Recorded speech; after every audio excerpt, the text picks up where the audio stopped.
2018 vintage. Well, it started with a baby. My wife Gemma gave birth to our first child 2 days before we started picking. It was pretty much a Sunday night that I decided that we needed to pick the Riesling, and the baby Geordie must have known it, and started coming towards the light. Wheels were in motion from there for harvest for me. It was full on for 2 months.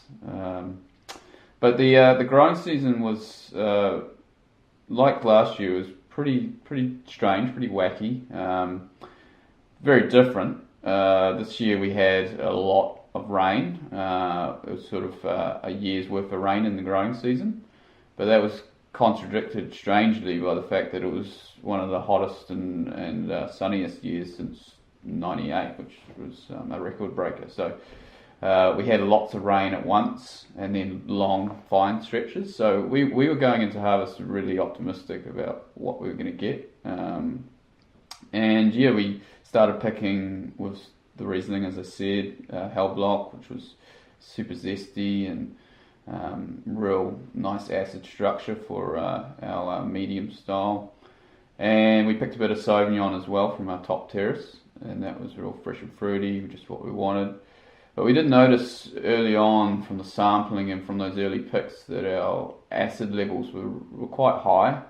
We were quite bemused by the fact that they were so high given the warmer year, and everything else looked great flavours, sugar level.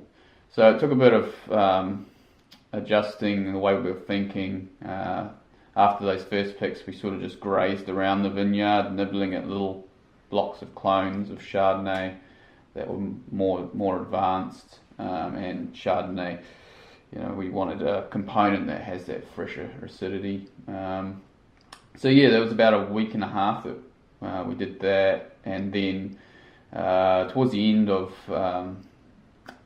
March we got a good dose of rain, about 40-50 mils from memory, and then it was all on with our Pinot. It was quite cold after the rain, and it dried out the fruit, and then we were into it.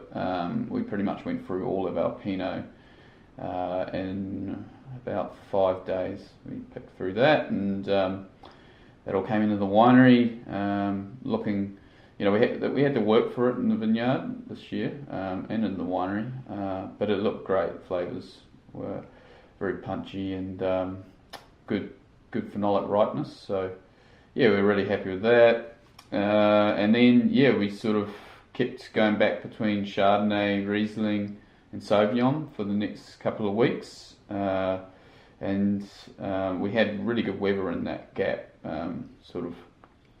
Early April was fantastic weather for ripening. The Chardonnay was gloriously sun-kissed, golden bunches, and the Sauvignon, from the earlier fresh and fruity stuff, we actually had we're picking more tropical now, big ripe tropical flavours, which is great to blend back in with that more acidic stuff. By that stage the winery was humming. We had Pinot vats all over the floor, little ferments here, there and everywhere. We were lucky to have Jan, an extremely enthusiastic and passionate Canadian, helping us out, and we have Brittany, our wonder mum to be, jack of all trades, helping out in the winery and the lab, and just making sure all the I's are dotted and T's are crossed. And we sort of came through that patch, and then it was really just our Cabernets and our Merlot left out, which we every year we push to the limits. They're the last things to come off, and often you're sort of driving to work and the whole valley all the leaves are falling. It's lights out for the rest of the industry, and we've got our Bordeaux varieties out there, so it's a nervous time, but we really pushed that, and we decided to pick that. It was the start of